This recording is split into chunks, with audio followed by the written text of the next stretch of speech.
Welcome everyone to this week's OATV broadcast. I'm Paul. And I'm Chris. Hope everyone had a great weekend. It's already October with the end of the first quarter not far ahead, so keep up the hard work, Patriots. Now, without further ado, let's jump right into this week's weekly news update.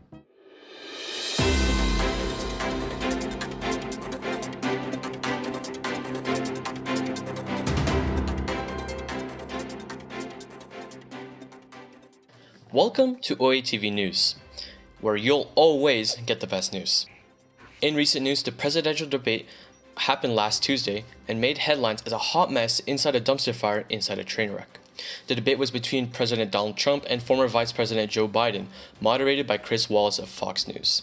It is being called a disgrace by multiple media outlets after multiple interruptions, fighting, and lies being told, to which many critics say that there's no real winner, but only a loss for the American people. The Commission on Presidential Debates reportedly will soon announce changes to the remaining debates, given Tuesday's chaos. In other news, this past Thursday, Trump tested positive for COVID-19, immediately beginning quarantine and treatment in the hospital while suspending further campaign events. Speaking of COVID-19, a new study in India reveals that children of all ages can spread the coronavirus, contributing to the evidence that school openings are likely to lead to new outbreaks, just as the number of confirmed cases in the US rise about 25% since mid-September. Heads up, seniors. The next virtual university meeting is with USC today, October 6th at 12 p.m. On October 8th, we have UC Santa Cruz at 1 p.m. and UC Merced at 2:30 p.m. Please visit the counseling website frequently for updates. New college and universities meetings are being scheduled every week. You don't want to miss out. Speaking of October, can you believe we are already at the end of the first quarter? High five on a great job. What better way to celebrate than join a class bonding event? Let's check them out.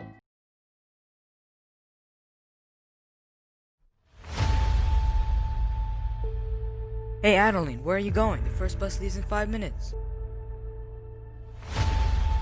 Yeah, I think I left my textbook in the science building. I can help you look for it. What about the bus? Well, it looks like we're going on the second bus.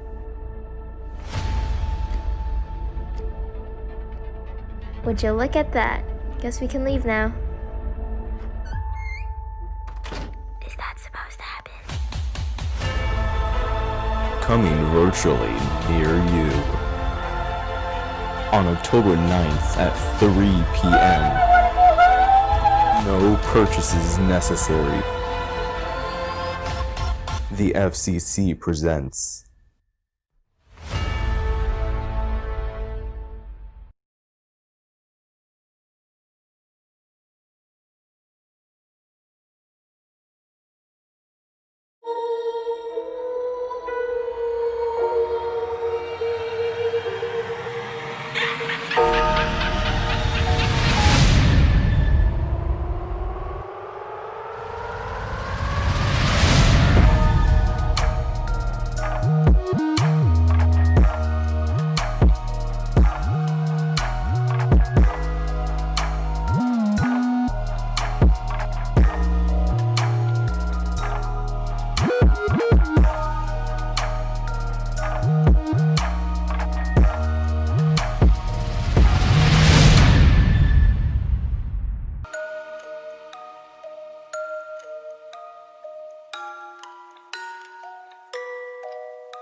Attention all 7th, 8th, and 9th graders. Are you feeling lost, confused, or like you need additional support?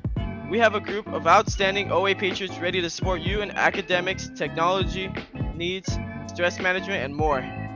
If you are a 7th, 8th, or 9th grader that needs help, consider signing up. Free tutoring is also being made available on Zoom every Tuesday, Wednesday, and Thursday from 4 to 6 p.m. We have college students, Link crew members, and generally awesome human beings willing to lend a hand to help you get the grades you want. Get help with homework, studying, organization, and more. Scan this QR code for more info. And now a special message from our very own OA Spears' Yearbook.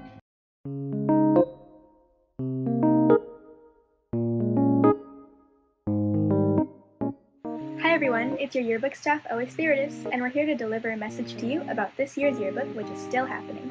Even though we're working from home, we're still putting in our best effort to cover your stories and feature as many people as we can for this unique year. Since we're currently not able to photograph you in person, this year's yearbook will feature brand new creative content that you'll definitely want to see.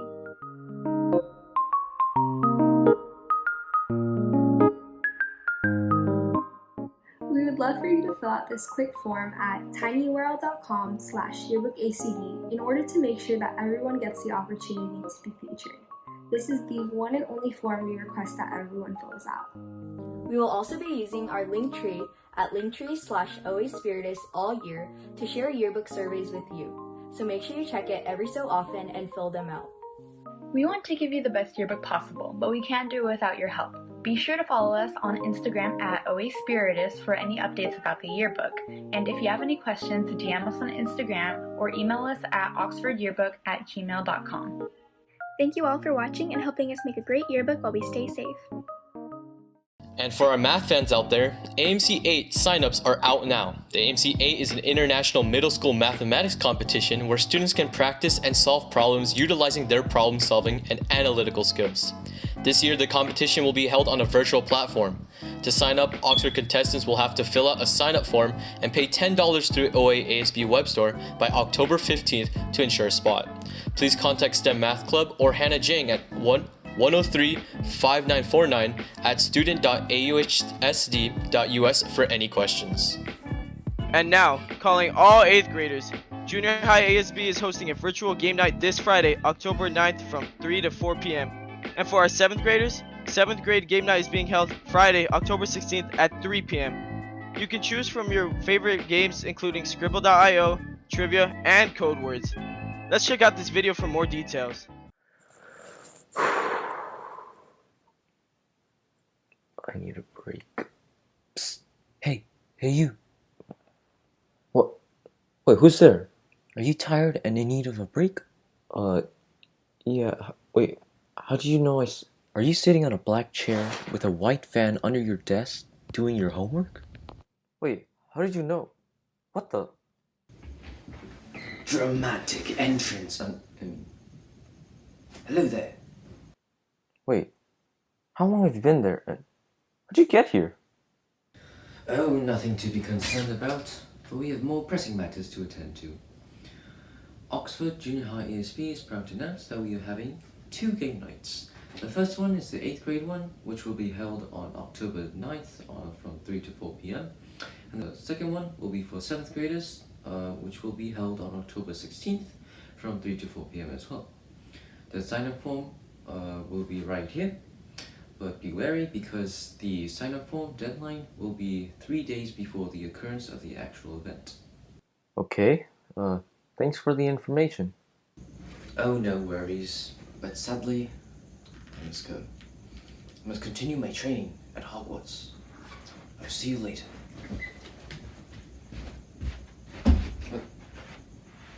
Wrong wall.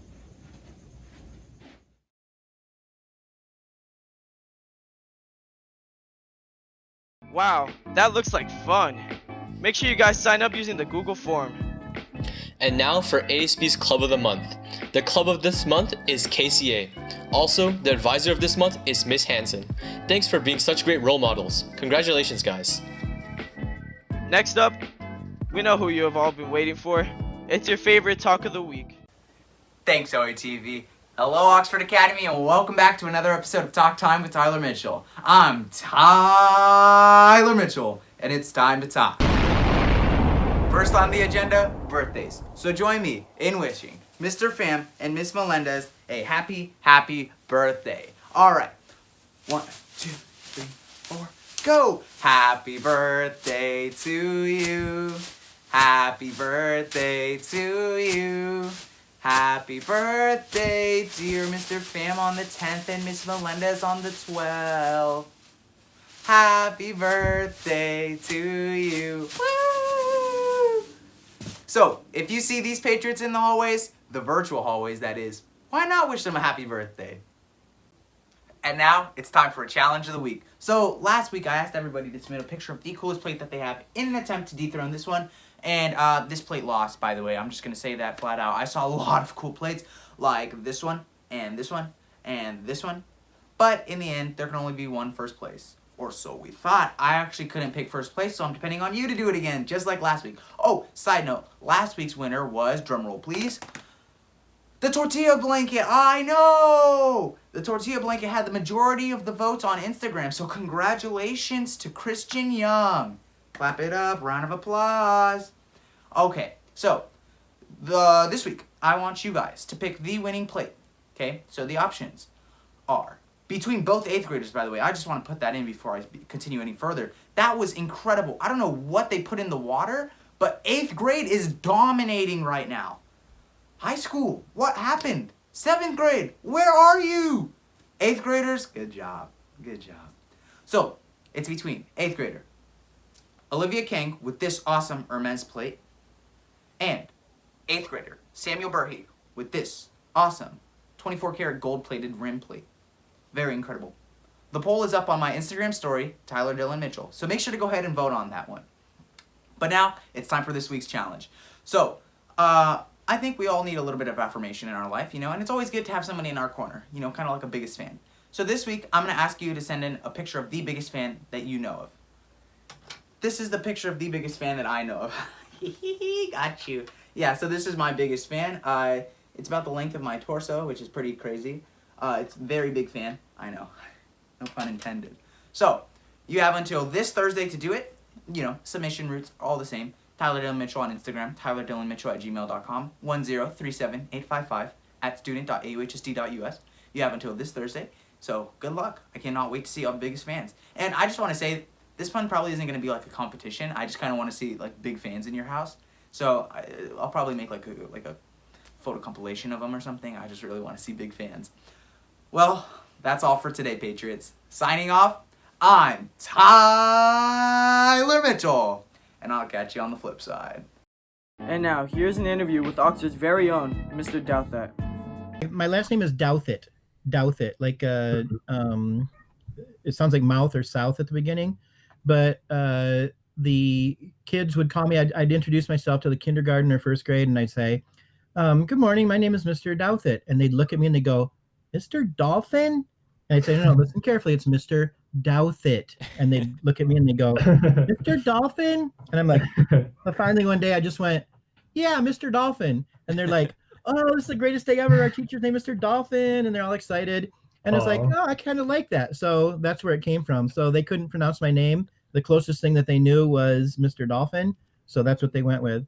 And then it's cool because sometimes they'll say at recess, they'll say, Mr. Dolphin, come here," like that. Like I think, oh, somebody's injured or something. And I come running over and they'll point down at a mud puddle and they'll go, "Look, Mr. Dolphin, you can go swimming in the water," like that. So they're just so adorable. It's been kind of tough. I will say that on the upside for me, I've learned a lot more about technology than I've known before.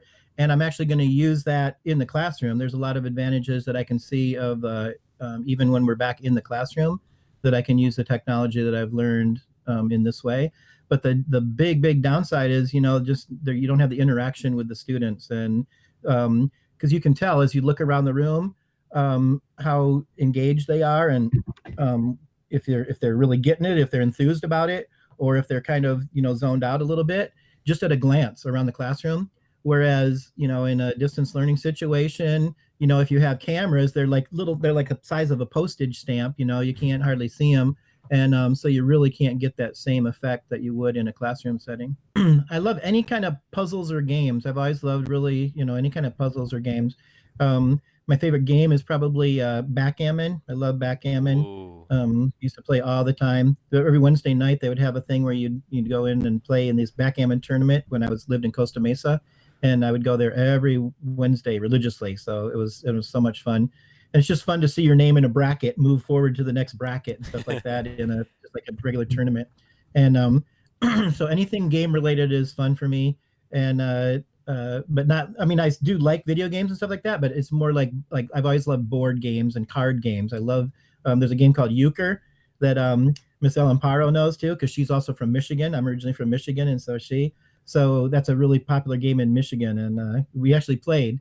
Miss Hester and Miss Ellen Faro and myself and another person played euchre. That was fun about a month ago. It all started, I was dating a girl, and it was one of our first dates, and she said, do you want to get a pizza? And I said, absolutely, I love pizza, which I do. I could eat pizza 365 days a year. And then all of a sudden she went, oh, I really like the Hawaiian pizza. And my first thought in my head was, oh, you've got to be kidding. Why would you ruin a pizza by putting pineapple on it? Outside, because I wanted to impress her, I said, that sounds great. And then when I actually ate it, I loved it because I love the sweet and salty taste together.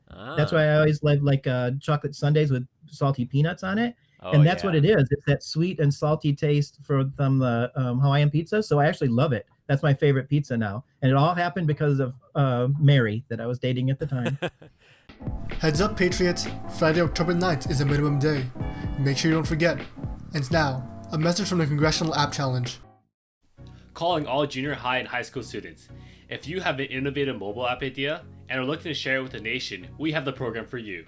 Hi, I'm Brandon Amai. And I'm Angie Choi, and we are both ambassadors for the Congressional App Challenge, or CAC.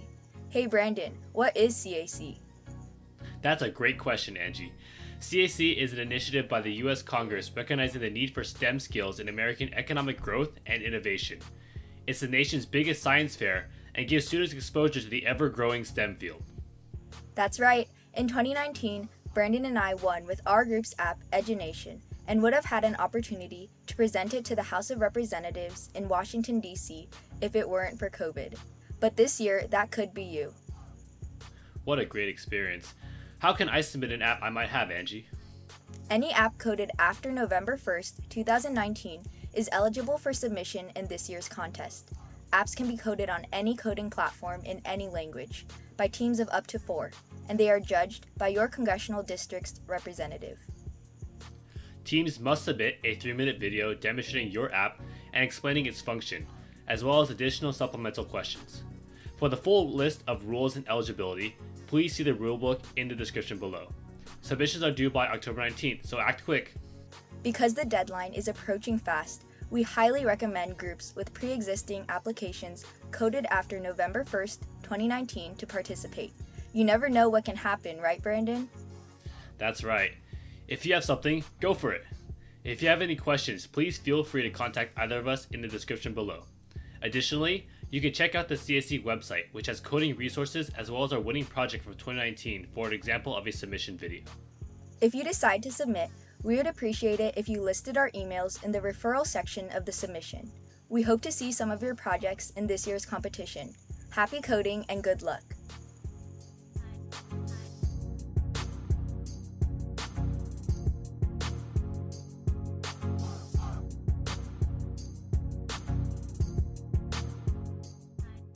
Thank you to our wonderful OA teachers for sharing their awesome life hacks. Now it's time for OATV Sportscast coming to you with some new news updates. Let's check in on our student athletes.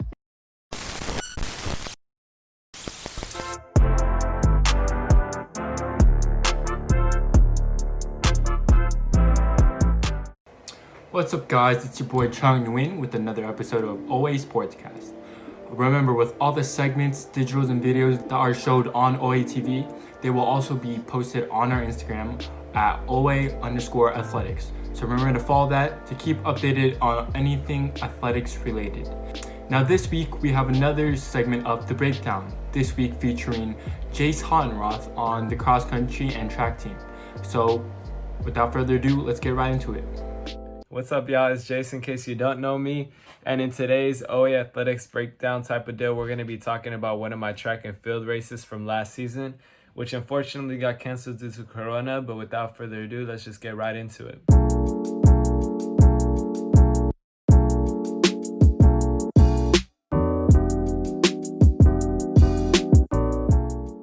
So here I assume the snippet that you're looking at is right before I get the baton from Lim. Shout out my boy. And basically the relay we're running right now is everyone has a different type of distance they have to run. So I was tasked with running the mile, and Lim right before me just ran the 800, which is just 2 laps, really quick and simple. And basically, like any mile really starts out, it was pretty boring, but I was coming off of an injury. So I had like 2 weeks to get into pretty good shape. Shout out Coach Neil for getting me in decent shape for this race. But nonetheless, the race still started off pretty boringly, and it wasn't really until the third lap where things started to get a little more interesting. Specifically, someone in the red jersey began to pick up the pace, and he began to create a gap in between the little pack we were running in. And basically what was going on in my mind at this moment was I didn't think that I had the aerobic strength to keep up with him because I had only been training for like 2 weeks. So I was hoping that he would go out too hard on this third lap and we'd be able to reel him in come the fourth lap. And that was just the mindset. I was just going to try and keep my rhythm for the rest of the third lap. So the fourth lap rolls around and the gap is still the same distance. It was like 20-25 meters at this point. And basically this is where we had to like start picking things up. It was the final lap. We had to give it everything at this point. So basically it wasn't until like 250 meter, 200 meter mark where we started to notice the gap was declining a lot, very rapidly. And it was apparent that this person who had initially pulled away was slowing down a lot. So I wasn't really worried as to whether or not I would have been able to catch him up. More so, I was more worried about the individual on my back and whether or not he'd be able to outkick me. So 120 meter rolls around and this is where everyone starts to go. So I end up passing the first individual, and then at this point it was just all about holding on. So unfortunately, we didn't reach our goal, which is to set a new school record. I think we missed out on that by like 4 to 6 seconds, which is unfortunate. But if we had a season, we probably could have eventually broken the school record. But unfortunately, this was just not the day to do it. We weren't really looking to win this race because there were a lot of talented teams in this race, such as Great Oak, just to name one. And it was apparent that we weren't in the shape to win this race at that moment. With that said, it was still a good race. We still all performed pretty well. We had a lot of hard and tough workouts that week. So we were happy with what we produced that day, even though we missed the school record by like 4 to 6 seconds. Peace out, y'all. That's it for today's broadcast. See you next week. Well, that's all for today, folks. Keep up the good work. We believe in you. You have the power. Signing off, I'm Paul. And I'm Chris. Have a swag week, Patriots.